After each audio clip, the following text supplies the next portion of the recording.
जय जिनेन्द्र। आज का लेक्चर शुरू करते हैं। जो हमारा जो टॉपिक चल रहा है उसमें पद चलते हैं। वो पद में 22 नंबर का पद है क्रिया। जो हमारे ये बुक में ये जो पेज है, पेज नंबर मैंने खोला हुआ है, आप इस पर देख सकते हो। तो क्रिया जो पद बताया गया है उसको कैसे यहाँ डिफाइन किया है, तो कर्मबंध होने के कारणभूत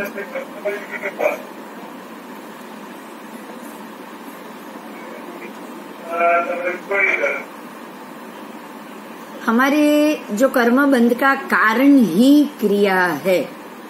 बहुत महत्व की बात है, ये समझनी पड़ेगी कि कर्मबंध का मूल कारण ही क्रिया है। अगर क्रिया नहीं होती ना तो कर्मबंध ही नहीं होता। अगर आप क्रिया नहीं करोगे तो आपके ऊपर कोई भी कर्मबंध नहीं हो पाएगा। जीव की चेष्टा, अब उसमें भी क्रिया मतलब क्या कि तो जीव की चेष्टा, जीव की कर्मबंध करने की इच्छा, जीव की कर्मबंध करने मतलब जीव की कोई भी प्रवृत्ति। चेष्टा का मतलब मेरी चेष्टा तो मेरे भाव हुए कि नहीं? हाँ। मेरी भाव, मेरी इच्छा। चेष्टा का हम बहुत सारे अर्थ निकाल सकते हैं।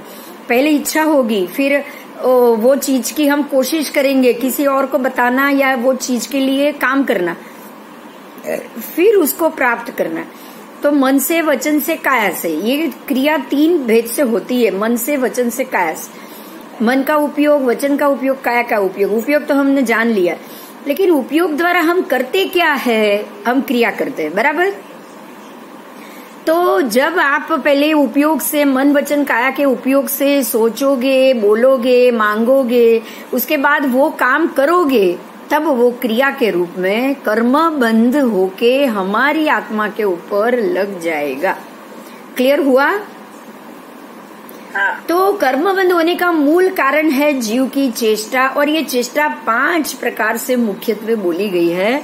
मेन 5 प्रकार है जिसके कारण ये कर्मबंध होता है। ये 5 प्रकार क्या है? पहला है काई की क्रिया। काई की मतलब शरीर के द्वारा, काया के द्वारा की जाने वाली क्रिया। तो काई की क्रिया है क्या? शरीर द्वारा, शरीर में होती क्रिया, काई की, काया द्वारा। ये तो मन और वचन के बाद की बात है। सबसे पहले मन में सोचोगे, वचन मतलब कोशिश करोगे, मांगोगे या किसी और के पास जाओगे या बोलोगे या कुछ भी करोगे, वो हो गया वचन। बोलना ही वचन होता है, जानते हो ना ये। तो किसी और से वो चीज का मांगना, पहले इच्छा करना, फिर किसी और से वो चीज का मांगना, वो हो गया वचन का उपयोग, और बाद में उसका भोगना, वो हो गया काया का उपयोग। तो यहाँ काई की क्रिया तो शरीर के द्वारा, शरीर में होती क्रिया 2 प्रकार की है। एक है अनुपरत काय क्रिया, दूसरी दुष्प्रयुक्त काय क्रिया। ये 2 भेद है। उसमें से हम पहले देखेंगे अनुपरत। अनुपरत का मतलब त्याग वृत्ति के बिना की जाने वाली क्रिया। आप क्रिया कर रहे हो, उसमें बिल्कुल त्याग वृत्ति नहीं है, मतलब आपका कोई नियम नहीं है। मिला तो भी ठीक, नहीं मिला तो भी ठीक, नहीं मिला तो कितना चाहिए, नहीं मिला है तो मैंने उसको छोड़ दिया ना। जितनी इच्छा करके हम रख लेते हैं ना, वो सारा क्रिया चढ़ जाती। इच्छा करना ही आपने वो चीज को मांग लिया, मांगा कि नहीं बताओ? आप सबसे पहले इच्छा करोगे मतलब वो चीज को मांगोगे। तो जब मांग ही लिया है तो आपके ऊपर चढ़ गया ना। हाँ, वो कर्म हो गया, मतलब आपने उसे मांग लिया तो वो कर्म आपके ऊपर चढ़ चुका है। अब जो कर्म चढ़ चुका है उसकी बात की है यहाँ। तो जो चढ़ गया है वो तो कर्म के हिसाब से लगी गया। तो यहाँ सबसे पहले बात यह है कि किसी भी प्रकार की त्याग वृत्ति के बगैर की जाने वाली क्रिया। दूसरा उसका प्रकार है दुष्प्रयुक्त काय, मतलब वीरति सहित आप वीरति में हो, मुझे ये नहीं करना है, और आप वो कार्य दुष्प्रयुक्त करो, मतलब पता होने के बावजूद करो। आपको पता है फिर भी आप करो, उसको क्या बोलोगे?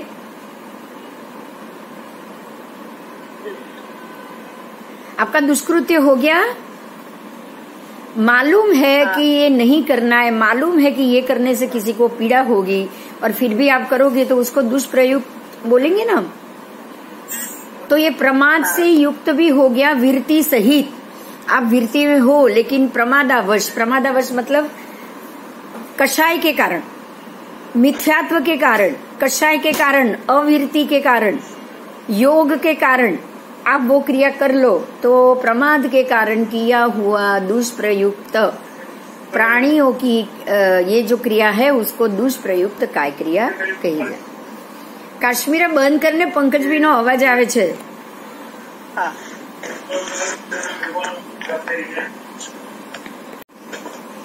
उसके बाद आधिकरणी की, अब ये भी महत्व की है, तीसरा भेद है आधिकरणी की, मतलब कि जिसके द्वारा आत्मा, अब जो क्रिया करने से हमारा आत्मा नरक आदि दुर्गतियों में जाने का अधिकारी बने, उसको अधिकरण मतलब अधिक प्रकार से ये क्रिया, एक प्रकार का इसको अनुष्ठान कहा जाता है कि आप वो क्रिया बिल्कुल तीव्रता से करो, बिल्कुल कषाय युक्त से करो और खुश होके करो, उसमें बिल्कुल रस लगा के करो, वो अधिकरण कहा जाता है। हिंसा के साधन रूप मतलब तलवार, छुरी, ये सब बनाना, ये अधिकरण हो गया। जब आपको पता ही है कि मैं तलवार की फैक्ट्री लगा रहा हूँ या छुरी चाकू की फैक्ट्री बना रहा हूँ, तो आपको तो पता ही है ना कि इससे तो लोगों को काटना ही काटना है। पता ही है। अब जो भी वो बड़े बड़े मशीन, स्लॉटर मशीन बनाते हैं, तो ये तो मालूम ही है कि ये तो अभी गाय भैंस और उनको कत्ल खाने में ही उसका उपयोग होने वाला है, और फिर भी आप उसका बिजनेस करोगे, आप जानते हो फिर भी बिजनेस करोगे, तो इसको क्या कहा जाएगा? अधिकरण कहा जाएगा ना। क्योंकि इससे तो हिंसा के सिवा कुछ नहीं होने वाला। आपको मालूम होगा कि पहले के जमाने में जो धार्मिक लोग थे ना, वो कभी भी छुरी कातर किसी के हाथ में देते नहीं थे और उसके पैसे ले लेते थे अगर कोई मंगाता था ना, तो भी मालूम है। पहले तो वो देते ही नहीं थे, और अगर कोई मंगाएगा तो पैसे ले लेगा, क्योंकि वो जो भी पाप करेगा वो पाप मेरे ऊपर नहीं चढ़ने चाहिए। तो ये सारी वस्तुएं, अब इसके भी दो प्रकार, अधिकरणी के भी दो प्रकार। पहला है संयोजन अधिकरण। संयोजन अधिकरण मतलब संयोजन करे द्वारा, जैसे कि जाल बनाई जाए, जैसे कि कत्ल खाने के मशीन बनाया जाए, और ये सब यंत्र बनाया जाए, जैसे कि किसी के अंदर जहर डाला जाए। जैसे आपको पता है चूहे के ऊपर प्रयोग होता है, डेढ़के के ऊपर प्रयोग होता है। ये सारा संयोजन पूर्वक होता है कि नहीं होता है? बताओ। योजना पूर्वक होता है ना। हाँ, किसी भी दवाई का किसी भी जीव के ऊपर प्रयोग, वो सारा योजनाबद्ध है, संयोजन पूर्वक है, तो उसको संयोजनाधिकरण मतलब संयोजन अधिकरण क्रिया कहा जाता है। दूसरा है निर्वर्तन अधिकरण, निर्वर्तना अधिकरण। ये है तलवार, बर्छी, शस्त्र, आप डायरेक्ट नहीं मार रहे हो उससे, वो तो आप उसके ऊपर ही प्रयोग कर रहे हो। आप ये बना रहे हो, बनावट कर रहे हो, फिर बेच रहे हो। आप डायरेक्ट मारो और उसके साधन किसी और को दो में फर्क है ना। दो में फर्क है, लेकिन दोनों है तो अधिकरण ही, उसमें कोई भेद नहीं। और तीसरा प्रकार है प्रादेशिकी क्रिया। पहला था कायी की क्रिया, दूसरा था अधिकरणी की क्रिया, तीसरा है प्रादेशिकी क्रिया। इसको दूसरा नाम भी उसको मत्सर रूप कहा गया है, द्वेष मत्सर रूप। मतलब किसी के ऊपर द्वेष भाव से, किसी के ऊपर मत्सर मतलब गुस्सा करने के बाद द्वेष निमित्त लेकर मत्सर सहित, मत्सर द्वारा या मत्सर रूप ये क्रिया की जाए। इसके भी दो भेद है, जीव प्रादेशिकी क्रिया और अजीव प्रादेशिकी क्रिया। तो जीव प्रादेशिकी क्रिया में क्या है कि खुद के ऊपर या किसी दूसरे के ऊपर द्वेष आदि द्वारा की गई क्रिया, आदमी अपने आप पे भी आघात करते हैं। जैसे कि किसी ने अपने हाथ की नस काट दी, या किसी को गुस्सा दिखाने के लिए ऐसे ही कोई कांच की चीज लेके अपने हाथ से खून निकाल दिया, तो खुद को तकलीफ देना, खुद को हुआ ना। तो जीव मतलब अपने ऊपर ऐसी क्रिया करना, या फिर किसी और के ऊपर क्रिया करना, या किसी को पत्थर से या कांच की बोतल से मारना उसको, या अपने ऊपर या दूसरे के ऊपर, तो वो जो जीव के ऊपर हो गया, फिर दूसरा भी जीव ही हो, कोई भी हो, या मैं खुद हूं या मैं किसी और जीवित व्यक्ति पे करूं, तो जीव पे अगर करें तो इसको बोलेंगे जीव प्रादेशिकी। और गुस्से में हम किसी टेबल पे मारते हैं ना, गुस्सा आता है तब क्या करता है बताओ? अजीव को मारना, ये भी पाप है। अगर मुझे गुस्सा आएगा, मैंने टीवी का रिमोट लेके फेंक दिया ना, तो वो भी पाप। ऐसा मत समझना कि उसमें पाप नहीं, ऐसा मत समझना कि इससे कर्म नहीं चढ़ेंगे। समझ में आ रहा है? या तो मैं कोई चीज तोड़ दूं, या तो मैं कांच तोड़ दूं, या तो मैं टेबल तोड़ दूं, कुर्सी तोड़ दूं, या फिर मैं कोई बर्तन कांच का किचन में तोड़ दूं, ये भी अजीव प्रादेशिकी है, क्योंकि वो तो अजीव द्रव्य है, उसमें तो जीव है भी नहीं। पर अजीव के ऊपर भी गुस्सा करने की या कर्म करने से आपके ही कर्म बंधने वाले हैं। अजीव को मारने से उसको लग नहीं रहा है, लेकिन आपके ऊपर तो कर्म बंध हुआ ना। और जीव को मारने से उसको तो लगा ही लगा, आप पे भी लगा, उसने भी आपके ऊपर गुस्सा किया तो उसको भी कर्म बंध होगा। यहाँ अजीव को कर्म बंध नहीं होगा, लेकिन आपको जरूर होगा। तो उसको बोलेंगे अजीव प्रादेशिकी। समझ में आ रहा है? ये बहुत महत्व का मुद्दा है। क्लियर हो रहा है? हाँ। क्योंकि कर्म बंध ही कैसे होते यही हमको नहीं पता। कुछ भी गुस्सा होगा, हाथ में चम्मच होगी, हम छुट्टी फेंक देंगे। फेंकेंगे कि नहीं फेंकेंगे बताओ? फेंकेंगे। हमको पता ही नहीं है कि ये क्रिया करते हुए मेरे पे कर्म चढ़े हुए, मैं जानती ही नहीं हूँ। हम तो यही बोलते हैं भी कभी कभी गुस्सा करना भी जरूरी हो जाता है, जरूरी हो जा, हम ये समझ के गुस्सा करते हैं। आओ, अब तीसरा है परितापनीकी। परितापनीकी मतलब परिताप से की, परिताप द्वारा, परिताप से की गई, परिताप को लेकर, परिताप सहित होती हुई क्रिया। अब परिताप का मतलब क्या है? परिताप मतलब मैं अंदर अंदर अंदर अंदर गुस्से से लाल बबूल हो रही हूँ और मैं राह देख रही हूँ कब मौका मिले, कब मुझे मौका मिले और मैं उस व्यक्ति को परेशान कराऊं, या मैं करूं या किसी और से परेशान कराऊं। हम मौका का इंतजार क्यों करेंगे? ये बताने के लिए कि ये क्रिया मैं कर रही हूँ, वो मुझे उसको बताना ही नहीं है, तभी आप वो इंतजार करते हो ना। हाँ। इसीलिए करते हो। तो परिताप सहित वो दो प्रकार से है, एक तो स्वहस्त और दूसरा है परहस्त। स्वहस्त मतलब मेरे खुद द्वारा, मैं खुद परिताप में गुस्से में आके ऐसी क्रिया कर दूं, जैसे सामने वाले को कोई हॉस्पिटल चला जाए, कोई एक्सीडेंट, रोड एक्सीडेंट हो जाए, या कुछ भी एक्सीडेंट करा दूं, या जानबूझ के किसी को धक्का दे दूं। ये हुआ परिताप द्वारा स्वहस्त से कि मैंने किया। और परहस्त का मतलब आप देखते हो कि बहुत सारे लोग टाइम बॉम्ब छोड़ देते हैं प्लेन में, कोई गाड़ी में छोड़ देता है। ये आतंकवादी क्या कर रहे हैं? परहस्त से ही कर रहे हैं ना, वो लोग परहस्त से कर रहे हैं। तो ऐसा करना या उसमें सहायता होना, उसको भी आपको पाप ही कहा गया है। परितापनी की मतलब सामने वाली व्यक्ति को परिताप हो, उसको गुस्सा आए, वो गुस्से में आग बबूला होए, आप खुद तो हुई, आप उसको भी गुस्सा दिला रहे हो। किसी को गुस्सा दिलाना भी बहुत बड़ा कर्मबंध है, ये याद रखना। आपको किसी को भी गुस्सा नहीं दिलाना चाहिए। ये 5 क्रिया तो आपको कभी भूलनी ही नहीं। इस एपिसोड का आप 5-7 बार जरूर सुनना, क्योंकि हमें मालूम पड़ जाए ना कि मेरे ये सोचने से भी मेरे पे कर्मबंध लगेंगे, तो आप अपनी सोच को तभी बदलोगे।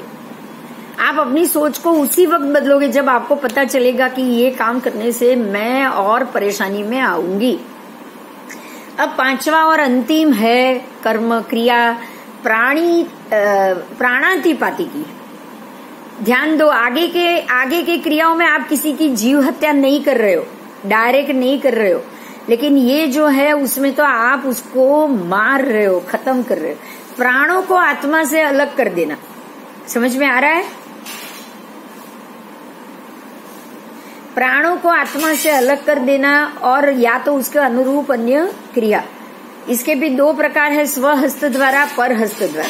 आप खुद ये काम करो, बॉम्ब लगाओ गाड़ी में, बसों में, ट्रेनों में, प्लेनों में, या फिर आप किसी और को बोलो कि भाई तू बॉम्ब लगा। दोनों बराबर के दोषी, बराबर।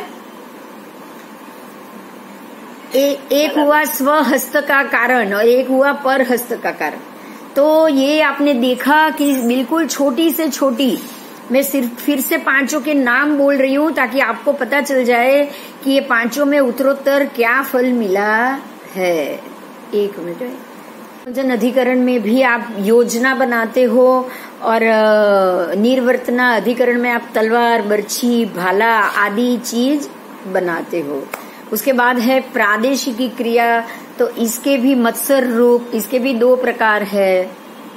जीव प्रादेशिकी मतलब जीव के प्रदेश, आत्म प्रदेश, जीव के प्रदेश, पुद्गल शरीर के ऊपर घात करना, और अजीव के प्रदेश जैसे कि कोई टेबल हो, कोई वृक्ष हो, कोई कटा हुआ पेड़ हो, कोई कांच की बर्तन हो, उसके ऊपर गुस्सा निकालना या उसको खत्म करना या उसको तोड़फोड़ करना। देखो यहाँ तक किसी की आत्मघाती प्रवृत्ति नहीं है। मिली आपको कोई आत्मघाती प्रवृत्ति? नहीं।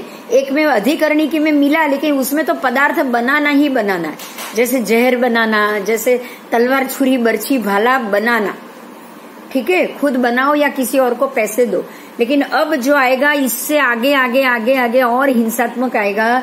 तीसरा है, चौथा है पारितापनिकी, मतलब परिताप देना, उसको पीड़ा देना, उसके शरीर के अंग भंग को विच्छेद करना। यहाँ विच्छेद है कि जैसे कि ये पक्षी, आपको पता है कि पहले के राजा रजवाड़ा में ऐसा होता था, रानियां अगर वो तोता पसंद है, तोता रोज अच्छा बोल रहा है तो उसके पंख काटते थे ना कि ये उड़ी ना पाए, यहाँ से जाए ही नहीं, करते थे ना ऐसा। ताजमहल बनाने वाले की उंगलियां काट दी गई। जेल में भर्ती करते थे तो उसके शरीर ऐसे ही सुई लगाते थे या हड्डी पसली तोड़ते थे या हाथ पैर काटते थे। क्यों? इसको क्या कहोगे आप? परितापनिकी। मारना नहीं है, लेकिन उसको पीड़ा अविरत रहती है। अंग भंग हो जाएगा तो पीड़ा नहीं होगी क्या? आंखें फोड़ देना था ना पहले ऐसा। तो ये फोड़ना या किसी और से फुड़वाना, ये सारी जो क्रिया है वो परितापनिकी क्रिया है। और लास्ट में है पांचवी प्राणातिपाती की, जैसे कि किसी को हाथी के नीचे मार देना। पहले के जमाने में राजा रजवाड़ा ऐसे ही हुक्म देते थे, किसी को छुरी चाकू घोंप के मार देना, प्राण से खत्म, प्राण से शरीर को अलग करना। और ऐसे में वो फांसी देना, वो भी यही हो गया। फांसी की सजा सुनाना भी वही हो गया। उसने क्या किया है? स्वहस्त से नहीं किया, पर परहस्त से किया कि नहीं? जज ने, बताओ। चलो, ये मुद्दे पे बहुत बहस होती है कि जज को कहां से फांसी की सजा देने पे जज को कुछ नहीं होता। ऐसा होगा क्या? कुछ नहीं होगा, बताओ। अगर वो जज फांसी की सजा नहीं देता, जेल की कारावास की सजा देता, तो क्या वो जीव, उसके शरीर से प्राण अलग होते? नहीं। उसके शरीर से प्राण का अलग होने का सबसे बड़ा कारण ही तो जज है कि नहीं? बताओ। हाँ, जज के कारण तो ऐसा हुआ। अगर जज ये सजा नहीं सुनाता तो जल्लाद क्यों उसको फांसी देता? बताओ। तो जज जो क्रिया कर रहा है उसको स्वहस्त से ये प्राणातिपाती हुई। लेकिन जो जल्लाद उसको फांसी पे लटकाता है उसने तो जज ने जो किया वो परहस्त से हुई कि नहीं हुई?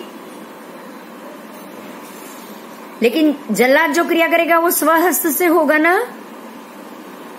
हाँ। तो जल्लाद जो कर रहा है वो स्वहस्त प्राणातिपात क्रिया है, और जो जज कर रहा है वो परहस्त से प्राणातिपाती क्रिया है।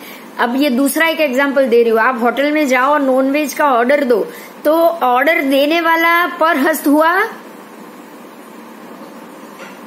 और किचन में बनाने वाला कौन सा हुआ?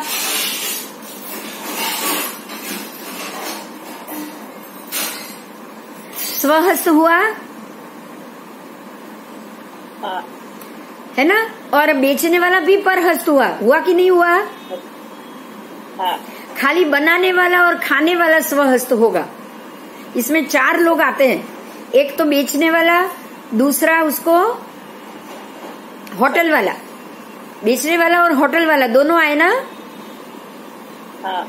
दोनों परहस्त। लेकिन बनाने वाला और खाने वाले दोनों स्वहस्त आएंगे। हाँ। तो कैसे कैसे कहाँ पाप चढ़ता है, हमको ये सोचना पड़ेगा। ठीक है, समझ में आया ना?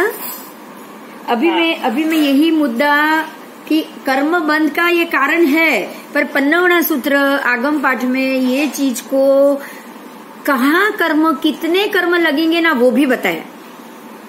उसको 8 में से कितने कर्म लगेंगे ना वो भी बताया। तो ये मैं टॉपिक के साथ ही जाऊंगी, ठीक है? हाँ, क्रिया कितनी है? 5। कायिकी, अधिकरणिकी, प्रादेशिकी, पारितापनिकी और प्राणातिपातिकी।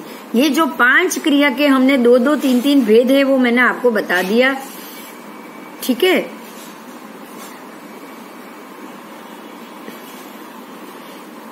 इसमें थोड़ा सा भेद अलग रूप से दिया है, एक एक भेद ज्यादा, इसमें हमने 2-2 ही किए, यहाँ कहीं कहीं 3 भेद है। मैं एक बार भेद फिर से बोल रही हूँ। कायिकी के 2 भेद, अनुपरत कायिकी, दुष्प्रयुक्त कायिकी। अधिकरणी के 2 भेद, संयोजनाधिकरण, निर्वर्तनाधिकरण। प्राद्वेशिकी के 3 भेद है, जो अपनी, दूसरे की और दोनों के प्रति अशुभ मन करे। अपनी या दूसरी दोनों के प्रति अशुभ मन करे, वो प्राद्वेशिकी हो गया, क्योंकि इसमें मन ही बिगाड़ना है, द्वेष ही करना है, किसी के ऊपर द्वेष भाव ही आएगा। और पारितापनिकी की भी 3 भेद, खुद को, दूसरे को और दोनों को। समझ में आ रहा है? अब इसमें ध्यान दो, दोनों को कैसे आएगा? अगर कोई आपने देखा होगा कि प्रेम में प्रेमी निष्फल हुए तो उसने प्रेमिका को भी मार दिया और खुद भी मर गया, हम सुनते हैं ना?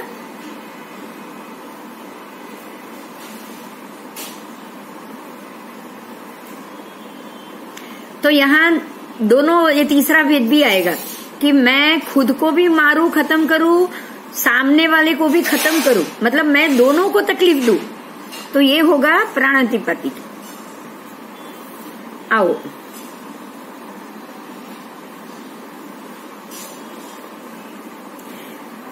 परमात्मा को गौतम स्वामी ने क्वेश्चन किया कि प्रभु जीव क्रिया रहित है या क्रिया युक्त है? भगवान कह रहे हैं जीवों में ये दोनों भेद मिलेगा। कैसे मिलेगा? तो संसारी जीव है वो क्रिया सहित है और सिद्ध के जीव है क्रिया रहित है। मतलब ये जो 5 क्रिया के नाम देखे वो आपको संसारी जीव में ही मिलेंगे। सिद्ध गति के जीव ये 5 में से कोई भी क्रिया नहीं कर रहे। बोलो कितना बढ़िया है सिद्ध गति में जाके बैठना। अब समझ में आ रहा है सिद्ध गति के जीवों को कोई कर्मबंध क्यों नहीं हो रहा? समझ में आ रहा है?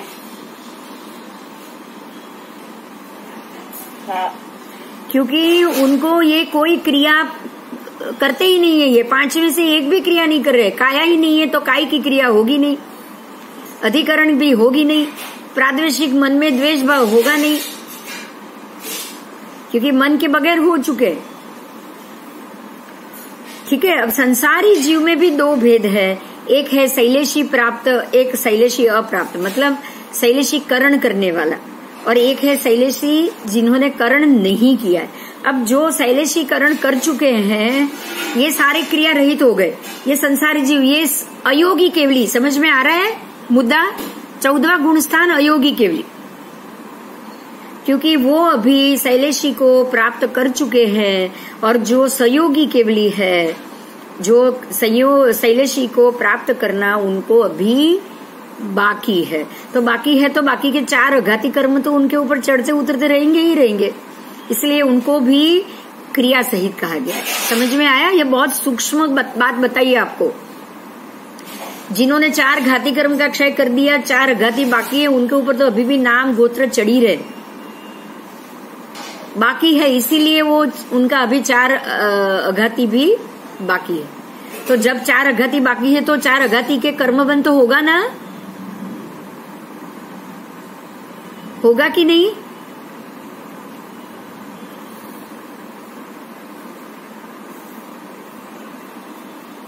इसीलिए परमात्मा महावीर को समवसरण में केवली बनने के बाद जब गौशाला ने उनके ऊपर तेजोलेशिया छोड़ी थी तो इसको भी एक अच्छेरा कहा गया है, क्योंकि किसी भी परमात्मा को केवली होने के बाद, केवल ज्ञानी होने के बाद कोई भी तकलीफ, कोई भी शारीरिक पीड़ा नहीं होती।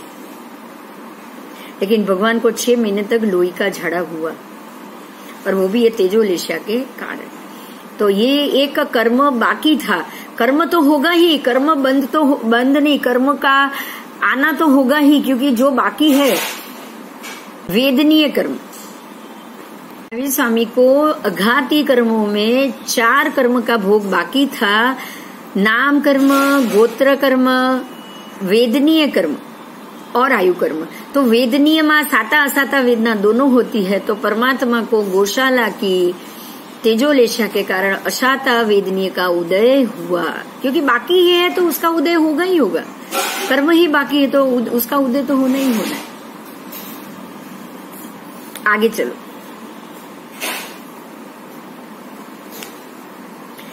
क्या जीव प्राणातिपात के द्वारा क्रिया करते हैं? हाँ, प्राणातिपात के द्वारा बहुत ही बड़ी क्रिया होती है।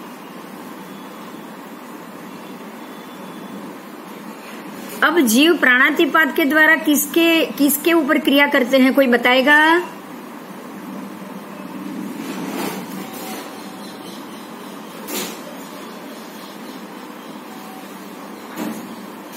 जीव प्राणातिपात द्वारा दूसरे ही जीवों पे घात करते हैं, जैसे कि षटकाय के जीव। षटकाय में कौन कौन आएगा? अग्निकाय, पृथ्वीकाय, अपकाय, तेउकाय, वायुकाय और वनस्पतिकाय। आ गए? षटकाय आ गए?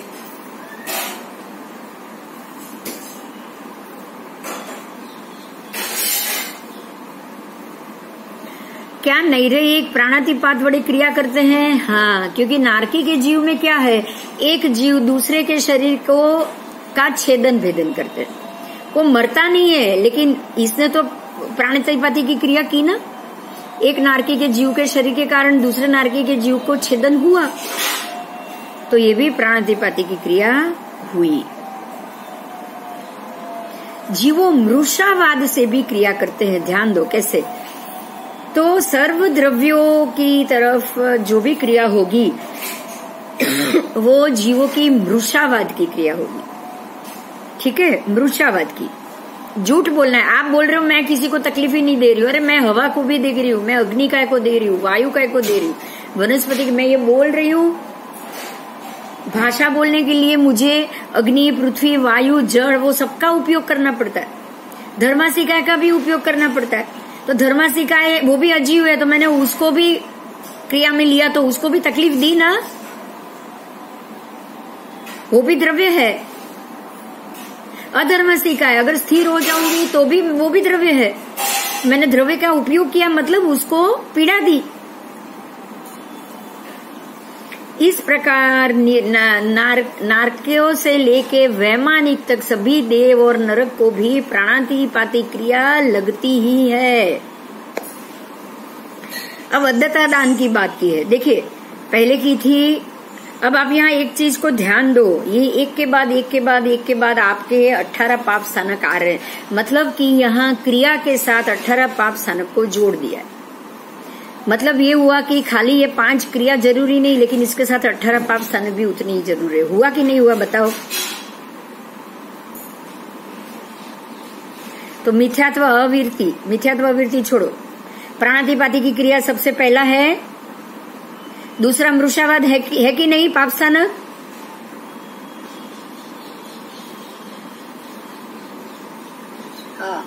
अब तीसरा आएगा अद्यता दान। क्या अद्यता दान से भी पाप होता है? हाँ, जीव किसके लिए अद्यता दान की क्रिया करते हैं? ग्रहण और धारण करने योग्य द्रव्य के लिए। तो द्रव्य का मैंने द्रव्य ले लिया है, मैंने अग्नि का लिया, मैंने पृथ्वी लिया, मैंने ये द्रव्य लिया, मैंने कुछ पूछा, उसको पूछा सांस लेने के लिए मैंने सब ली, मैंने पूछा, अद्यता दान हुआ। मैं किसको पूछने जाऊंगी? बोलो।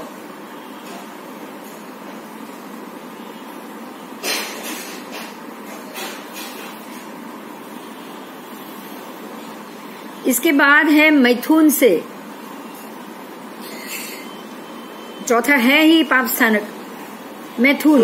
तो मैथुन से भी क्रिया करते हैं, तो प्राणातिपाती की तो होती ही होती, उसमें तो वैसे भी अब्रह्म का सेवन हो रहा है। और 9 लाख जितने पंचेंद्रिय संघी पंचेंद्रिय जीवों की हिंसा हो रही।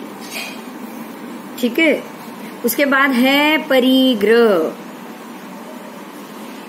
परिग्रह द्वारा भी जीव क्रिया करते हैं। सर्व द्रव्य को वो परिग्रह करने के द्वारा, परिग्रह करोगे, लोभ कषाय यही है, मुझे जरूरत नहीं, फिर भी वो द्रव्य को मैंने स्टोरेज करके रख लिया। ठीक है, उसके बाद क्रोध, फिर मान, फिर माया, फिर लोभ, ये सारों से लेके मिथ्यात्व शल्य तक, यहाँ सब आपको समझ लेना है। 18 के 18 पाप स्थानक सबका नाम आ चुका है। ठीक है, हाँ। 8वीं माया, 9वें लोभ, 10वें राग, 11वें द्वेष, 12वें कलह, 13वें अभ्याख्यान, 14वें पैशून्य, 15वें रति, 16वें पर परिवार, 17वें माया मृषद, 18वें मिथ्यात्व शल्य।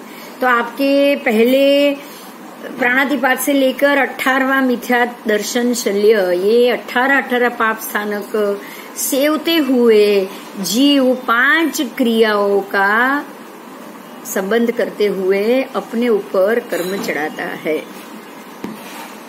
और ये सारे जीव जो नरक के भी हो या एकेंद्रिय में हो या निगोद में भी हो, निगोद में भी आप एक दूसरे के जीव एक दूसरे के शरीर को छेदन भेदन करते ही करते हैं। एक ही छोटे से सुई जितनी जगह पे असंख्य जीव रहेंगे तो सारे एक दूसरे का गला ही पकड़ेंगे और घोटेंगे, उसके शरीर को ही छेदन भेदन करेंगे। आओ, मतलब ये हो गया कि हमें जिंदा रहना भी हम कर्म बंद करते हैं। समझ में आ रहा है? हाँ। चलो, ये तो इस प्रकार से ये 18 दंडक हुए। क्या हुआ ये? 18 दंडक, ध्यान दीजिएगा, ये 18 दंडक हुए। 18 पाप स्थानक है ना ये? 18 पाप स्थानक हमारे कर्म के बंध के 18 दंडक है। बोलो, ये हमको पता था क्या ये बात? हमको किसी ने ये तो नहीं बताया था ना? आओ, प्राणातिपात के द्वारा जीव कितनी कर्म प्रकृति बांधता है। अब 18 पाप स्थानक की बात की, मैं फिर से 18 दंडक या 18 पाप स्थानक को कर्म प्रकृति से बांध रही हूँ। प्राणातिपात अगर आप क्रिया करोगे तो या तो 7 कर्म, नहीं तो 8 कर्म। 7 कर्म होगा तो कौन से होंगे?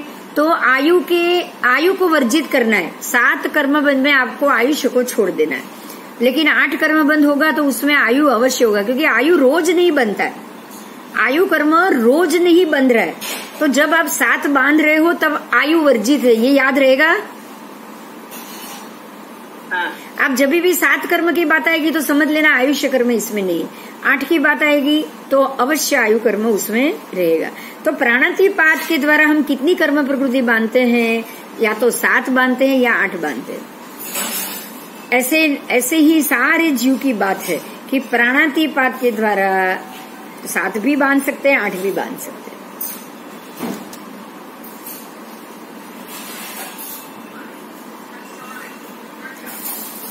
आओ, सभी जीव के लिए यही बात है। अगर किसी को नहीं होगा ना तो ही मैं बोलूंगी आपको।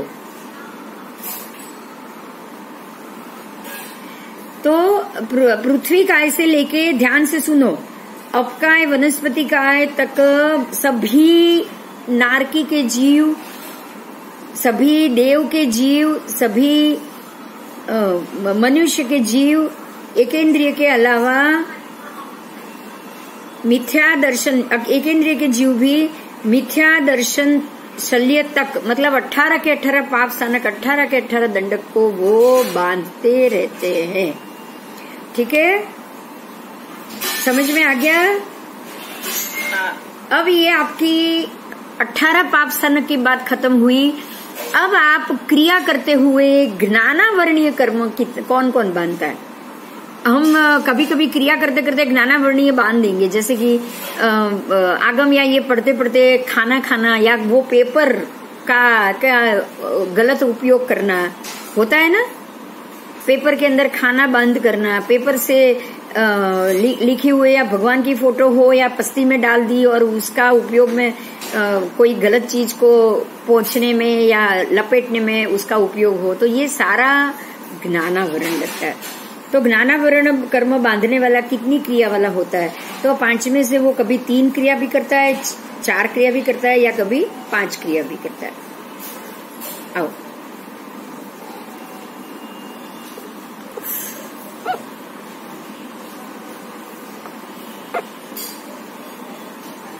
अब यहाँ अलग अलग चीज एक महत्व की बताई है कि जो 5 में से किसको कितनी क्रिया होती है,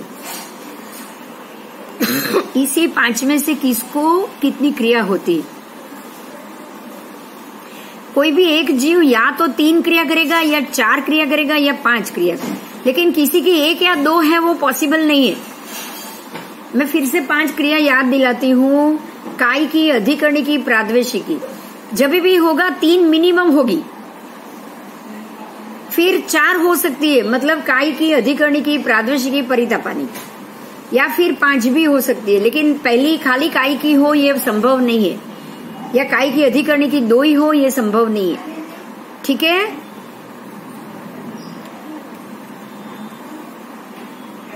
आओ,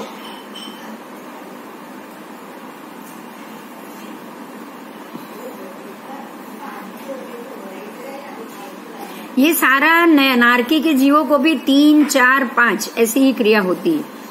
फिर देवलोकों में देवों को, असुर कुमार को, वैमानिक को, सबको या 3 होगी, या 4 होगी, या 5 होगी। ऐसे ही तिर्यंच और मनुष्य को भी होगी, क्योंकि उनका औदारिक शरीर, उनको भी वही होगा, 3 या 4 या 5।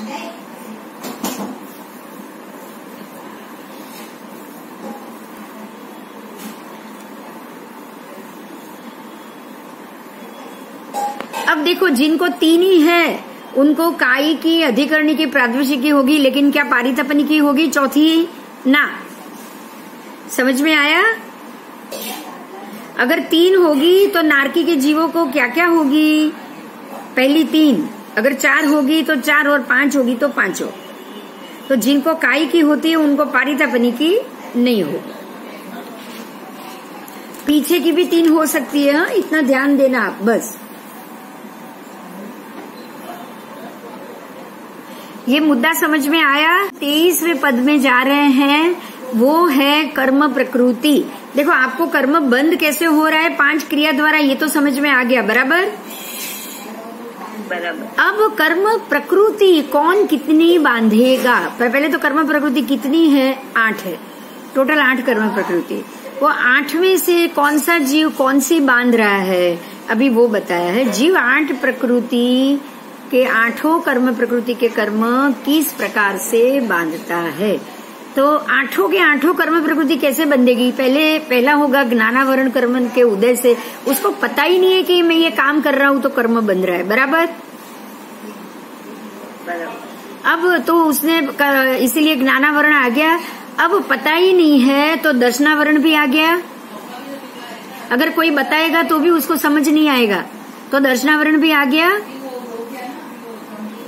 कोई उसको बताएगा तो भी वो सुनेगा नहीं उसकी बात, तो दर्शनावरण आ गया, क्योंकि उसको उसमें विश्वास ही नहीं है।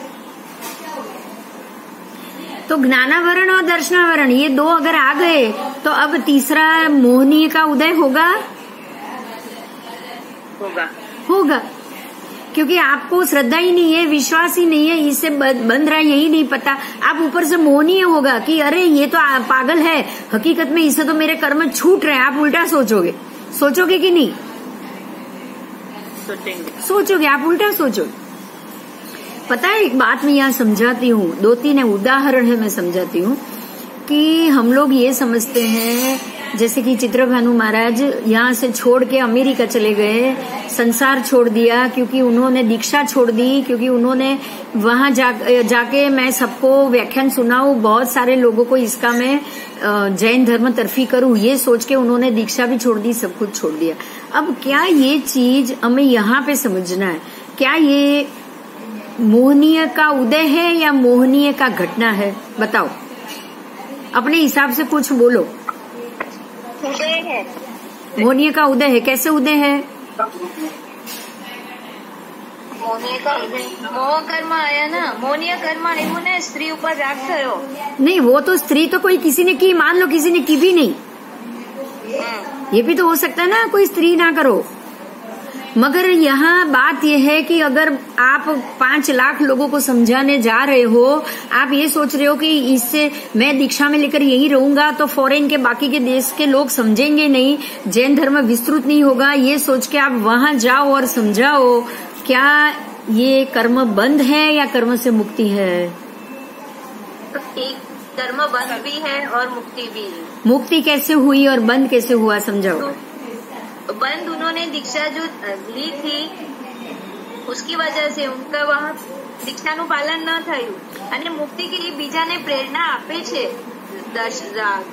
मार्ग बताड़े छे, समझावे छे। आप दूसरे को मार्ग बता रहे हो तो जो मार्ग बता रहे हो वो मार्ग आप छोड़ के किसी को बताने जाओगे तो क्या कहोगे उसको? वो तो गलत ही कहा जाता है। तो आप अब ये मोहनीय हुआ कि नहीं हुआ? हुआ। ये दर्शन मोहनीय हुआ तो क्या ये ऐसा उनको ये कर्म बंद का कारण होगा या छूटने का होगा? बंद का होगा। अगर ऐसा होता तो भगवान नहीं जाते क्या हर जगह? देव समवसरण वहां जाके रचते कि नहीं? देवों को ही लेके जाना था ना सब कुछ। हाँ बोलो, भगवान ने कभी ये बोला जाओ चलो उत्तर अमेरिका में चलो वहां जाके समवसरण बनाओ? नहीं। क्यों नहीं बोला? अरे जाते तो कितने लोग जैन होते। हाँ। बात समझ में आ रही है ये? हाँ। हाँ, आप किसी और को समझाने के लिए अपने आप अशुभ कर्म का बंध नहीं कर सकते। इसी को मिथ्यात्व कहा जाता है। मैं जो क्रिया कर नहीं रहा हूँ और मैं किसी को दीक्षा दूं, अब यही महात्मा वहां जाके दीक्षा दे या दीक्षा का उपदेश करे तो वो खुद तो छोड़ के बैठे हैं, फिर वो कैसे किसी और को दीक्षा का उपदेश कर सकते हैं? इसको हम बोलते हैं ना दीपक समकित। किसको बोलते हैं? इसी को दिया खुद अंधेरे में बैठा है और बोल रहे हैं जाओ प्रकाश दो, सबको प्रकाश दो, चलेगा? नहीं चलेगा। तो यहीं पे ये बात आएगी, अगर पुलिस बोलेगा कि लांच नहीं लेना चाहिए, पुलिस खुद लांच ले, चलेगा? नहीं। अब यही महात्मा दीक्षा छोड़ के प्लेन में उड़े और हर जगह जाते प्लेन में जाए और बोले कि पंचेंद्रिय महाव्रत धारण करो, पंच महाव्रत धारण करो, चलेगा? नहीं। तो ये मोहनीय कर्म है। मतलब वो यही समझे। अब ध्यान दो, उन्होंने वही सोचा, रजनीश जी उन्होंने वही सोचा, ये जीन चंद्र जो बंधु त्रिपुटी उन्होंने वही सोचा कि चाहे मैं क्रिया ना करूं लेकिन मैं हजारों लोगों को सम्यकत्व देने का काम करूं। उन्होंने वही सोचा।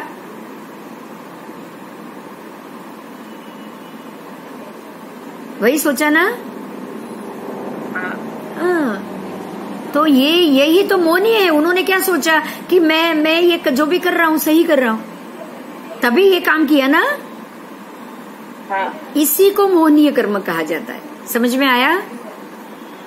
हाँ, इसी को मोहनीय कर्म कहा जाता है। तो मोहनीय का उदय होता है दर्शनावरणीय से, कि मोहनीय का उदय होता है। अच्छा, अब यहाँ देखो, दर्शनावरणीय से मोहनीय का उदय हुआ, मतलब उनको दर्शन आवरण भी तो था ना। दर्शन आवरण क्या था? भगवान की बात पे श्रद्धा नहीं थी। भगवान ने क्या बात की है कि सभी जीव अपने अपने कर्म वश भटक रहे हैं। जब तक वो अपने कर्म खत्म नहीं करेंगे उनको मोक्ष का मार्ग नहीं मिलेगा। यही बात की थी ना भगवान ने। और भगवान ने दूसरा ये भी कहा था कि खुद आप करो और फिर दूसरे को प्रेरणा दो तो ही सम्यक दर्शन है। अगर आप खुद नहीं करोगे और दूसरे को बोलोगे कि आप ऐसा करो ऐसा करो ऐसा करना चाहिए, तो यही तो झूठ हुआ ना कि आप खुद तो चल नहीं रहे हो और दूसरे को बोल रहे हैं आप करो। तो ये मिथ्या, वो जो हम बोलते हैं ना, इसको नहीं, ये मिथ्यात्व तो नहीं है, लेकिन ये अपना जो 18 पाप स्थानक में से ही एक पाप स्थानक है। हाँ, मैं अभी आपको याद करके बोलती हूँ। क्रोध, मान, माया, लोभ, 12वें कलह, 13वें अभ्याख्यान, 14वें पैशून्य, 15वें हृदय, 16वें पर परिवार, 17वें माया मृषावाद। ये क्या हुआ पता है? मृषावाद, माया मृषावाद। मतलब झूठ बोलना, वो भी माया करके। कि मैं तो अच्छा काम करने के लिए गए। बात समझ में आई? एकदम क्लियर है। मैं अच्छा काम करना था इसलिए मैंने ये होगा छोड़ा, संयम छोड़ा। तो ये माया ही हुई ना? हाँ। माया ही हुई। और ऊपर से मृषावाद, बोलना भी झूठ।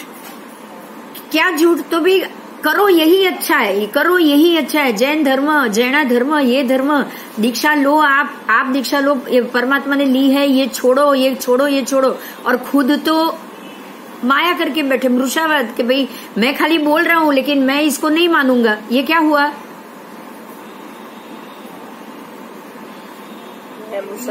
मैंने उसको छोड़ दिया। बात तो अलग है, मैं इसको मानूंगा नहीं, ये बात नहीं। मैंने ली, वो छोड़ दी, और मैं हजारों को प्रेरणा दूं आप दीक्षा लो। क्या हुआ बताओ? मैं खुद उसको छोड़ के बैठा हूं। ये मृषावाद हुआ ना? हाँ, यही मृषावाद। और ऊपर से मृषावाद करके मैं क्या कह रहा हूं? मैंने जो किया बहुत सही कहा, मैंने जो कुछ भी किया बहुत सही किया। आप ऊपर से ये बोलोगे, ये माया हो गई। समझ में आया? एक भी पाप स्थानक का सेवन होगा इस प्रकार से हमसे, एक भी पाप स्थानक का अगर सेवन होगा तो दर्शन मोहनीय का क्षय नहीं हो सकता। समझ में आ रहा है? ये भगवान ने जो कहा है वही करो। परमात्मा ने कहा है अष्टप्रवचन माता का पालन, तो वो माता का पालन करो और लोगों को बताओ। आप करो फिर बताओ, क्योंकि यही तो 18 पाप स्थानक का मूल है। मैं करूंगी नहीं और दूसरे को बोलूंगी देख तू नहीं करती, तू नहीं करती है, चलेगा? नहीं।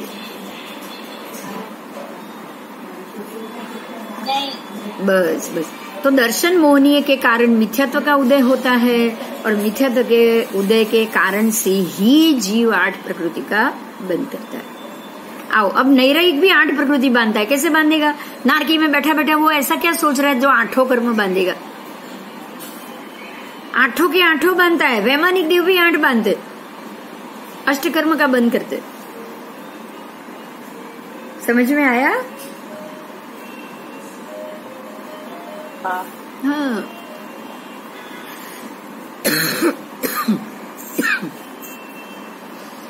अब पहले ज्ञानावरण की बात की है। ज्ञानावरण कर्म जीव कितने स्थान से बांधता है, क्या कारण से? तो दो कारण से बांधता है, एक राग से, एक द्वेष।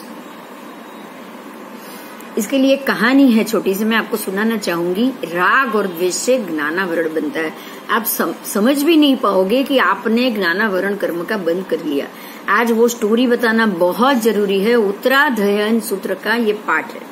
ये पाठ में 2 भाई थे, 2 भाई, दोनों महात्मा, दोनों ने दीक्षा ली। दोनों ने दीक्षा लेके दोनों एक ही गुरु के पास दोनों आ गए, महात्मा बन।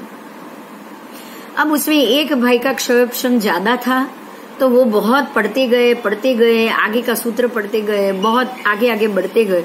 और दूसरे भाई का क्षम कम था, तो वो बाकी क्रिया करते रहे, ये करते रहे सबसे। अब हुआ क्या, कुछ साल के बाद, 4-5 साल के बाद हुआ क्या, जो बहुत पढ़ रहे थे ना वो ज्यादा बिजी हो गए, क्योंकि उनको काम बहुत आ गया। उनको व्याख्यान का काम सौंप दिया, उनको लेखन का काम सौंप दिया।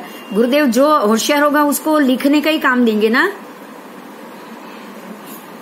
उनको व्याख्यान का ही काम देंगे। और जो ये नहीं कर रहा है उसको बाकी सारा काम मिलेगा कि भाई जाओ लोगों से मिलो, जाओ इनसे ये काम कराओ, जाओ ये काम आया है तो भाई ये फ्री है, जाओ तुम उससे बात करा लो। तो जो दूसरे थे वो लोगों से मिलते रहते थे, श्रावकों से मिलते रहते थे, लोगों की टोली जमाते थे, हंसी उड़ाते थे, मजा करते थे, खुश रहते थे और आनंद करते थे। अब समझ में आ रहा है? एक भाई पढ़ रहा है और काम कर रहा है, व्याख्यान दे रहा है, और दूसरा भाई क्या कर रहा है? एंजॉय कर रहा है। समझ में आया? कुछ साल के बाद जो ज्ञानी थे, जो पढ़ रहे थे, उनको अपने ऊपर धीरे धीरे वो दूसरे भाई के ऊपर द्वेष आ गया। समझ में आ रहा है? ये द्वेष का मतलब क्या, कि देखो ये कैसा जलसा कर रहा है, ये बिल्कुल अभण है, ये कुछ नहीं पढ़ा है और जलसा कर रहा है, और मैं पढ़ रहा हूं तो मैं और बंधन में बनता जा रहा हूं। उसने ये सोचा कि इससे तो अच्छा होता कि मैं अभण होता, मुझे कोई ज्ञान ही नहीं होता ना, तो मैं भी बराबर इसी की तरह एंजॉय करता। समझ में आया? हाँ। ये किसके कारण हुआ? दूसरे भाई के द्वेष के कारण हुआ। हाँ। उन्होंने दूसरे भाई पे द्वेष किया, तो वो द्वेष के कारण अब खुद अज्ञानी है, वो ये सोच रहा है कि इससे तो अच्छा होता कि मैं अज्ञानी ही होता, तो मैं भी इसकी तरह मजा करता। तो हुआ क्या?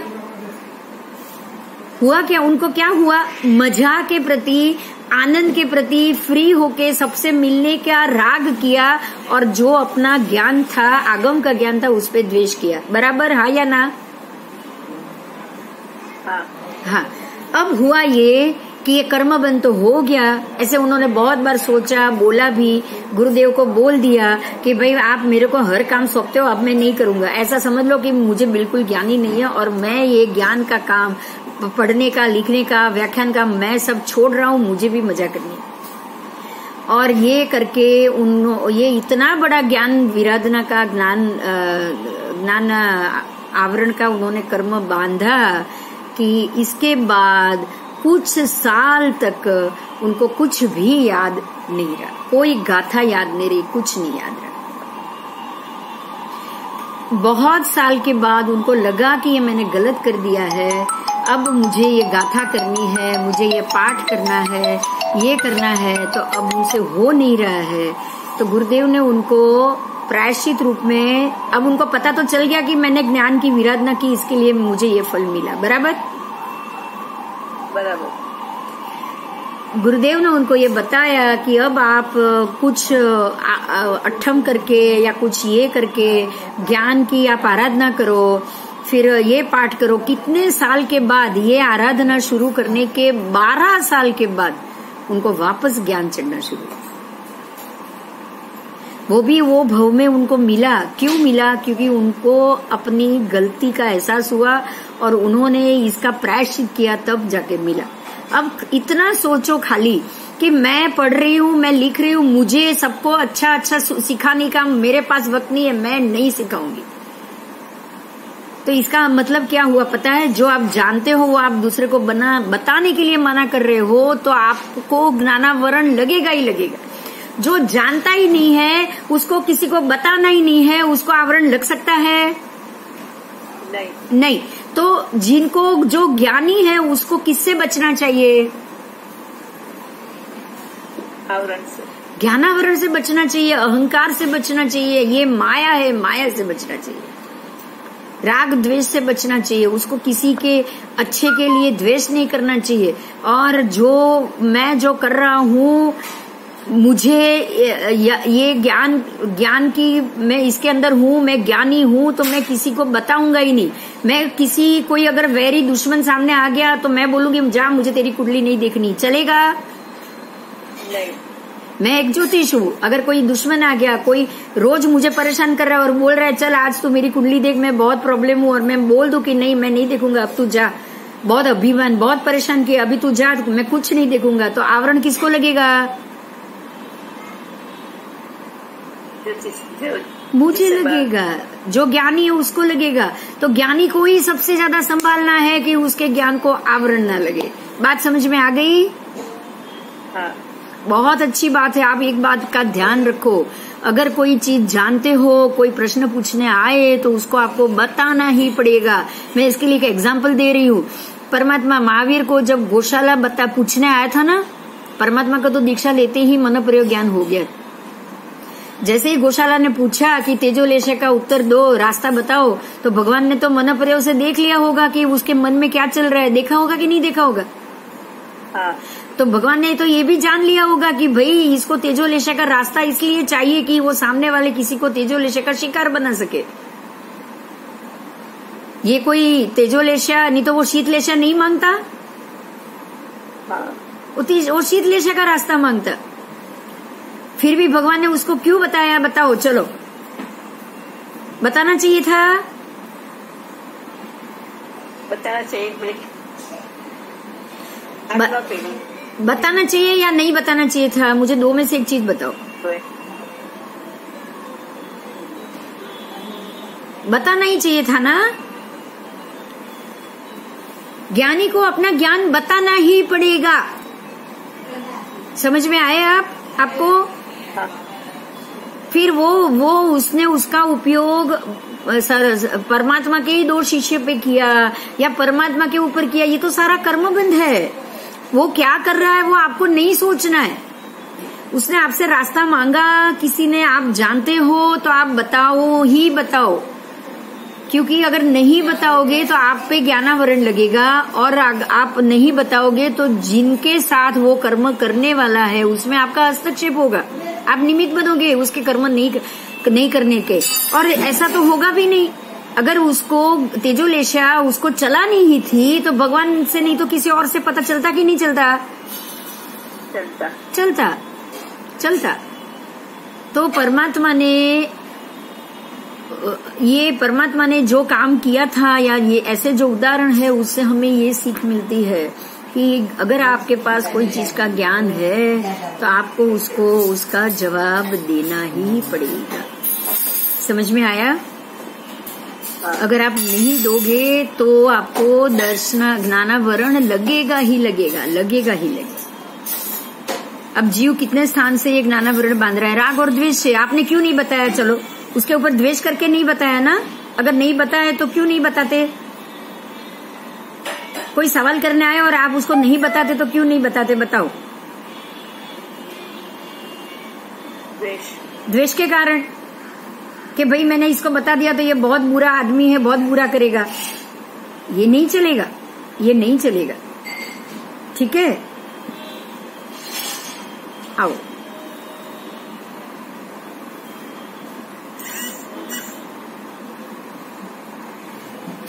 राग में भी 2 भेद है। ज्ञानावरण के राग से ज्ञानावरण होता है, उसमें भी 2 भेद, एक है माया, एक है लोभ। और द्वेष के भी 2 भेद है। क्या है? क्रोध और मान। गुस्सा क्यों आता है? क्रोध के कारण आता है। किसी के प्रति गुस्सा होगा तो ही द्वेष होगा ना। हाँ। और किसी के प्रति मान होगा, अहंकार होगा। अगर आप में कोई चीज का अहंकार है और सामने वाला आपको पूछेगा भी नहीं, अच्छे कपड़े पहन के बैठे हो और सामने वाला पूछेगा भी नहीं, तो क्रोध होगा कि नहीं होगा?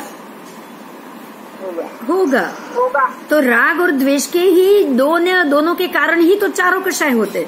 राग से है आपको 2 कषाय, माया कषाय, लोभ कषाय, वो राग से है।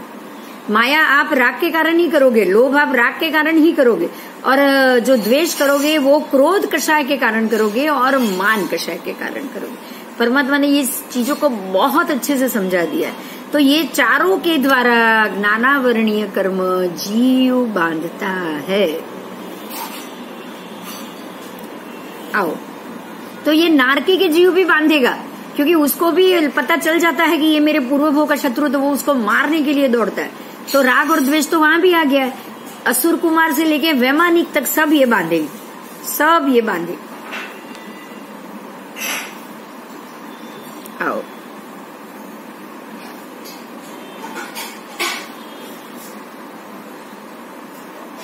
इसी प्रकार से जैसे ये 4 भेद से राग और द्वेष, राग के 2 माया और लोभ, और द्वेष के 2 क्रोध और मान, इसी 4 प्रकार से जैसे ज्ञानावरण बनता है ना, बिल्कुल वैसे ही दर्शनावरण भी बनता है।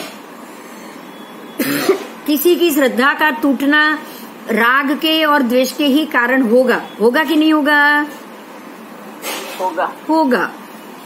हमें अगर बाहर के दूसरे देवों के, जैसे शिवजी, जैसे विष्णु, जैसे नाग कुमार देव, जैसे नाग देव और नाग देवता, और उन सब के कारण अगर आप उनको जाके दूध चढ़ाओ, आपको ये चढ़ाओ, और वहां से आपने कोई चीज मांगा और वो फलीभूत हो गया, तो आपने वो माया के कारण परमात्मा के प्रति द्वेष किया कि नहीं किया? किया कि ये धर्म में जाओ, आपको सब कुछ मिल जाएगा, आपको भगवान आपको कुछ नहीं देंगे, आपको वहां नहीं जाना है, आपको कुछ मांगना है तो आप इसी के पास जाओ। तो क्या हुआ? अब ये मांगना आपके लिए था या दूसरे के लिए था? खुद के लिए था। खुद के लिए होगा तो जरूर कर्मबंध होगा। अगर किसी और के लिए, अन्य के लिए, सबके लिए होगा तो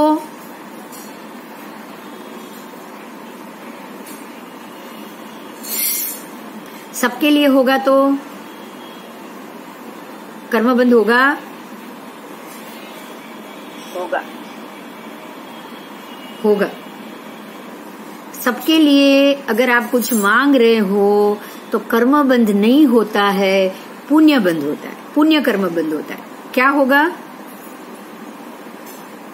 पुण्य कर्म। समझाती हूँ मैं, समझो, इस चीज को समझो।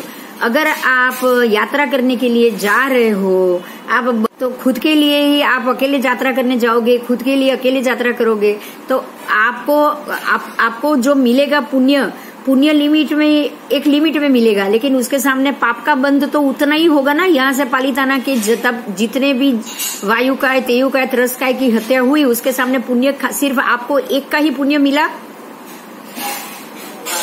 खुद का ही यात्रा का पुण्य मिला। लेकिन अगर आप 100 लोगों को यात्रा कराने लेके जा रहे हो, रास्ता वही है, त्रस काय की हड़ना इतनी ही हुई, लेकिन पुण्य बन कितना हुआ? बहुत सारा, 100 गुना हुआ। मतलब क्या है, जब आप अपने लिए नहीं किसी और के लिए काम करोगे तो पुण्य बन जरूर होगा। पाप का तो बंद होगा ही होगा, क्योंकि आपने वो कर्म किया है, लेकिन उसकी अपेक्षा पुण्य बन कितना हुआ? 100 गुना। समझना है, कुछ कुछ कर्म ऐसे होते हैं जो करने से अगर बहुत सारे जीवों को आप शुद्ध रास्ते के ऊपर लेके जा सकते हो तो पुण्य बंध आप जरूर बांधोगे। अब ये सारे महात्माओं ने पुण्य बंध बांधा, लेकिन सम्यकत्व को क्या किया? खो दिया। लेकिन यात्रा कराने वाले ने सम्यकत्व को खोया नहीं। दर्शन मोनीय होगा उसको। अगर आप 100 लोगों को यात्रा कराओगे, दर्शन मोनीय होगा? नहीं होगा। 100 लोगों को यात्रा कराने से दर्शन मुनि नहीं होगा, लेकिन दीक्षा छोड़ के देश के बाहर जाओगे तो दर्शन मुनि होगा। बात समझ में आ रही है? हाँ। अब वो हजारों करोड़ों लोगों को धर्म मिले, उसके लिए आपने छोड़ा क्या? सम्यकत्व। समझ में आ रहा है? अब डिफरेंस समझ में आ रहा है? हाँ। सम्यकत्व को छोड़ना बहुत बड़ी गलती है, और उसके सामने थोड़ा बहुत जो हम बोले ना, अपकाय, वायु काय, वनस्पति काय, त्रस्काय की हणना बहुत कम पाप है। अब ये समझ में आ रहा है? आ रहा है। हजारों लोगों को यात्रा कराना पुण्य का काम है, क्योंकि वहां सम्यकत्व छूटता नहीं है, बंधता है। जब एक साधु एक वटे मार्गु नैसार को एक नौकार दे सकता है तो उससे उसका सम्यकत्व बंधा, तो ये पुण्य का काम हुआ। आप 100 लोगों को यात्रा कराओ और परमात्मा की मूर्ति देख के 100 के 100 को सम्यक दर्शन हो जाए, समकित में वो प्रवेश कर ले, तो उससे कितना ज्यादा पुण्य होगा, आप समझ सकते हो। बात समझ में आ रही है मेरी? हाँ। और इसमें आपने पाप आराधना बहुत कम की है, लेकिन कैसे मात्रा में की है? अल्प मात्रा में। जबकि सम्यकत्व छोड़ना तो उससे तो बड़ा पाप कोई है ही नहीं। परमात्मा के बताए हुए मार्ग को छोड़ना, अब कितना समय लगेगा उनको वो मार्ग में वापस आने में? लगेगा कि नहीं? लगेगा। उन्होंने लोगों की ज्ञान देने की क्रिया को ज्यादा महत्व दिया, चाहे मैं उसके लिए अष्ट प्रवचन माता या पंचमहावृत्ति दीक्षा छोड़ दूं। अब कंपैरिजन में समझ आ रही है आपको? हाँ, चलो। जीव ज्ञानावरण कर्म को क्या वेदता है? ध्यान दीजिएगा, अब उसको हम वेदने की बात पे आ गए। ज्ञानावरण कैसे चढ़ा वो समझ में आ गया? उसको हम कैसे वेदते हैं, मतलब उसका वेदन कैसे, छेदन भेदन वेदन, उसको वेदेंगे फिर छेदेंगे फिर भेदेंगे, उसको निकाल के खत्म कर देंगे। ये 4 प्रक्रिया से ही हम ज्ञान को पा सकेंगे। बराबर ने? बराबर। तो क्या जीव उसको वेद सकता है? क्या नरक का जीव ज्ञानावरण को वेद सकता है? अवश्य वेद सकता है। मतलब नरक का जीव नारकी में बैठे बैठे ज्ञानावरण को दूर कर सकता है। समझ में आया? अवश्य वेद सकता है। वो वैमानिक देव तक, वैमानिक देवों भी ज्ञानावरण को वेद सकता है। क्या जीव ज्ञानावरण कर्म को जैसे वेद सकते हैं, कर्म जैसे कया वैसे ही क्या वो दर्शनावरण को वेद सकते हैं? मोहनी और अंतराय मतलब 4 घाती कर्म, ज्ञानावरण, दर्शनावरण, मोहनीय कर्म और अंतराय कर्म, ये 4 घाती कर्म है। ये 4 घाती कर्म का वेदन करने से जीव को क्या मिलता है? कोई बोलेगा?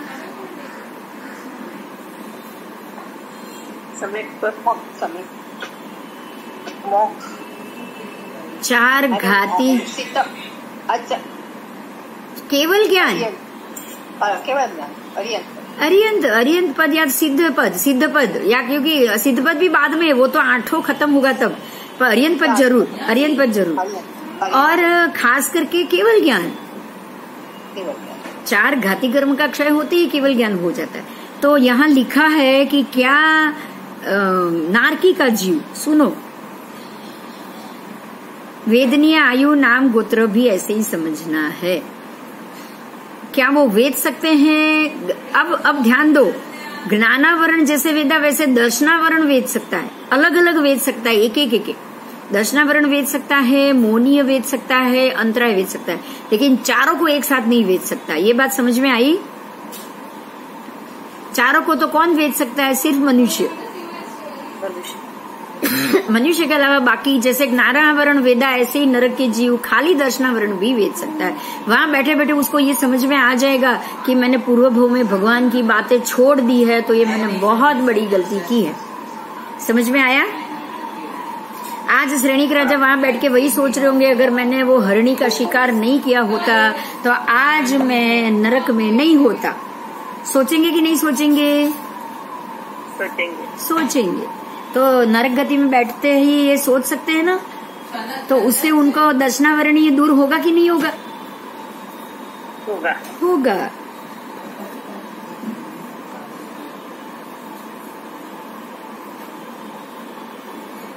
ऐसे ही खाली मोहनीय भी हो सकता है। आपको आपकी गलती पता चल जाए, वहां बैठे बैठे सोचे पूर्व भव आप देखो, देव गति में भी आप पूर्व भव देखो, सम्यक दृष्टि है वो तो देखेगा ही, वो तो वही करेगा। जो सम्यक दृष्टि जीव तिर्यंश नरक में या तिर्यंश में या देवलोक में जाके पंचेंद्रिय बनेगा, अगर वो पंचेंद्रिय बना तो वो ही देखेगा, अपने पूर्व के कर्मों को ही देखेगा कि मैंने यहाँ गलती की, मैंने यहाँ गलती की, मैंने यहाँ गलती की। वहां उनको टाइम मिला है ना, समय मिला है ना। देवलोक में उनको समय मिलता है, नरक में उनको समय मिलता है। पूर्व भव को वो देख सकते हैं तो वो जान सकते हैं कि मैंने कहाँ कहाँ गलती की, तो सम्यक दर्शन दृढ़ होता जाएगा उनका। आओ, तो बैठे बैठे जिसको नहीं है उसको आ भी सकता है कि नहीं आ सकता है? आ सकता है। जिसको नहीं है उसको सम्यक दर्शन आ सकता है। तो सम्यक दर्शन आप तिर्यंश में भी ला सकते हो, नरक में भी ला सकते हो और देवलोक में भी ला सकते हो। अगर हम कहीं गलती से नरक में गए ना, तो वहां बैठे बैठे मैंने ये भव में क्या किया है, मैंने ये आगम खोला, उसमें ये शब्द था, ये सब मैं याद करूंगी कि नहीं करूंगी? मुझे याद आएगा ना ये सब? हाँ। आओ,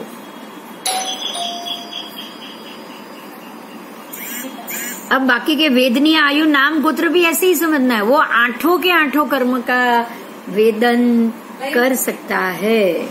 तो 8 कर्म का वेदन कोई भी जीव कर सकता है। अब यहाँ एक बात ये सोचो, ध्यान दो, वो 8 कर्म का वेदन कर सकता है, ये बहुत बड़ा मुद्दा है।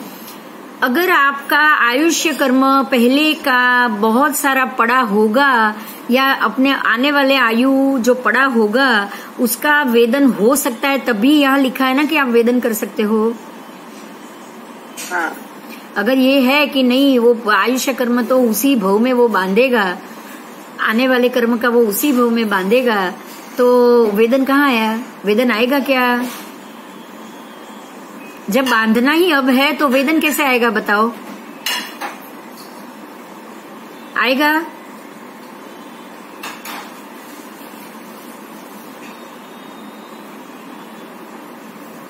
તમારો અવાજ બ્રેક થઈ ગયો શું બોલ્યા जब आपने बांधा ही नहीं है, जैसे हम बोलते हो ना कि आयुष्य कर्म उसी समय ही वो बांधेगा, उसी भव में या अंतिम समय में पर भव का आयु बांधता है। तो जब बांधा ही नहीं तो वेदन कहाँ से आएगा बताओ? आएगा? नहीं आएगा। बांधा ही नहीं तो वेदन नहीं आएगा। पहले के बांधे हो तो ही वेदन आ सकता है। तो वो आयु नई आयु बांधता भी रहता है, प्रति क्षण बांधता रहता है, और पुराने बांधे हुए को वेदन भी करता रहता है, उसको घटाता भी रहता है। वेदन का मतलब ही है छेदन, वेदन, वेदन, उसको घटाओ। बात समझ में आ रही है? किसी चीज को मैं वेद रहा हूं मतलब उसको मैं कातर रहा हूं, उसमें से रास्ता बना रहा हूं, उसको खत्म कर रहा हूं। तो वो खत्म भी कर रहा है, नया भी बांध रहा है, खत्म भी कर रहा है, नया भी, आठों के आठों कर्म को वो कर रहा है। तो आयुष्य कर्म सिर्फ एक ही बार बंधता है, ये बात तो आएगी ही नहीं। आएगी क्या बताओ? नहीं। पूरे भव परंपरा में एक ही बार आयुष्य कर्म बंध रहा है? नहीं, बांधा हुआ पड़ा ही है आपका, पिछले जन्मों में बांधा हुआ पड़ा ही है, बहुत सारे आयु के बंद पड़े हुए हैं, उसको आप वेद रहे हो, नया जोड़ रहे हो, वेद रहे हो, नया जोड़ रहे हो। ये बात समझ में आ गया? हाँ। तभी जीव प्रति क्षण आठों कर्म का वेदन कर रहा है। आओ, मनुष्य भी ऐसे ही उसको अवश्य वेदता है। हम लोग भी वेदी रहे, हम लोग भी वेदी रहे। ऐसा वेद इसीलिए रहे, प्रत्येक समय में आठों कर्म का वेदन हो रहा है, इसीलिए हो रहा है क्योंकि हम बांध के बैठे हुए पहले के हम बांध के बैठे हुए। अब आगे जाऊं? समझ में आया? कोई क्वेश्चन? आगे, जीव ने बांधा हुआ, स्पर्शित किया हुआ, गाढ़ स्पर्शित, संचित, चित, उपचित, आपाक मिला हुआ, विपाक मिला हुआ, फल प्राप्त हुआ, उदय प्राप्त हुआ, जीव ने किया हुआ, जीव को पहले निर्वर्तित हुआ मतलब बांधा हुआ, जीव ने पहले उसको परिणमन किया है ऐसा कर्म, स्वयं उदय से वो प्राप्त हुआ हो ऐसा कर्म, दूसरे के निमित्त से उदय हुआ ऐसा कर्म, स्वयं और दूसरे दोनों के द्वारा तदुभय प्राप्त हुआ कर्म,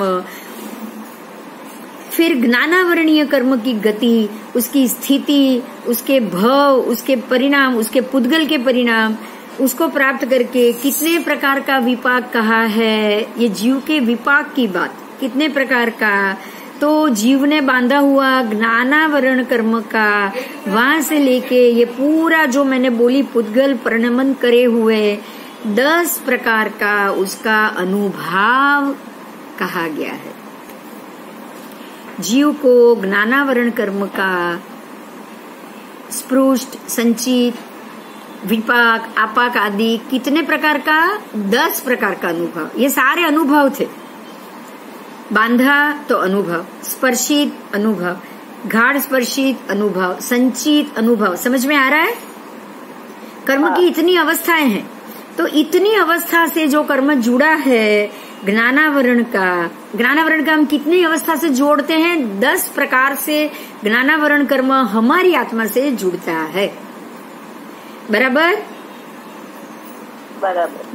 अब दर्शनावरण की बात है, ध्यान से सुनिए। जैसे ज्ञानावरण थे वैसे दर्शनावरण। स्त्रोतावरण मतलब कान की बात है, कान की इंद्रिय। स्त्रोत विज्ञानवरण वो बुद्धि की बात है। नेत्रावरण चक्षु की बात है, चक्षु इंद्रिय की।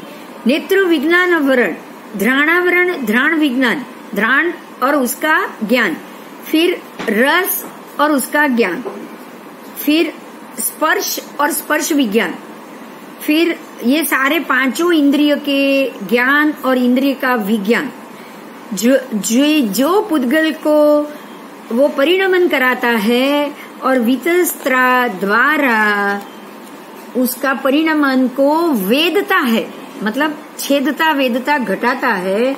उसके उदय द्वारा जानने योग्य, नहीं जानने योग्य, जानने की इच्छा होने के बावजूद नहीं जानता वो, ये सारा जानने के बाद भी उस पे ध्यान नहीं देता, मतलब विश्वास नहीं करता। इसका सारा का अर्थ एक ही है कि विश्वास नहीं करता।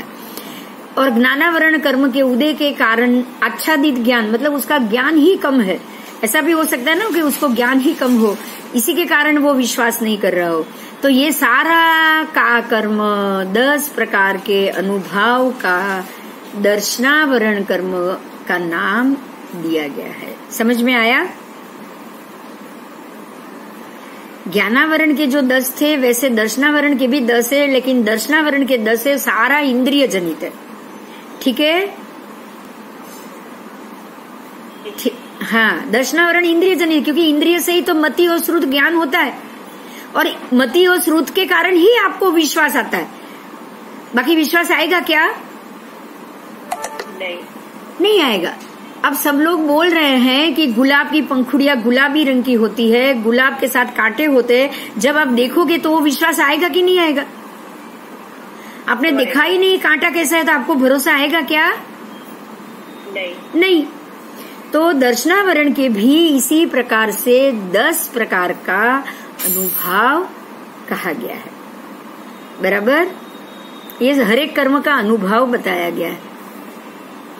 जो पुद्गल परिणाम और उत्पन्न हुए पुद्गल के परिणाम को वेदता है, जिनका उनका उदय के कारण आप वस्तु की योग्यता को जान नहीं सकते, पहचान नहीं सकते, जानने की इच्छा होने के बावजूद भी वो ज्ञान नहीं ले पाते हैं, देखने के बाद भी उस पर भरोसा नहीं करोगे, ये सारा दर्शनावरण के आच्छादित होने के कारण होता है। ठीक है? समझ में आया? हाँ। अभी आपके 1-1.25 घंटे हो गया है, अभी चालू रखूं क्योंकि अभी 6 कर्म और बाकी। क्या करूं बता? मंडे ना? ठीक है, चलो। हाँ। चलो ठीक है, मैं आपको पूछ के ही करूंगी। अब मंडे को 4 बजे ही आ जाओगे? हाँ। हाँ, अभी क्या है, सबको 24 प्रतिक्रमण होगा ना चौमासे में, इसलिए। हाँ। ठीक है, हम फिक्स कर देंगे, 4 बजे का टाइम फिक्स कर देंगे। चलो, जय जिनेन्द्र। कोई प्रश्न है? नहीं तो जय Jinendra. Thank you. Thank you. जय जिनेन्द्र।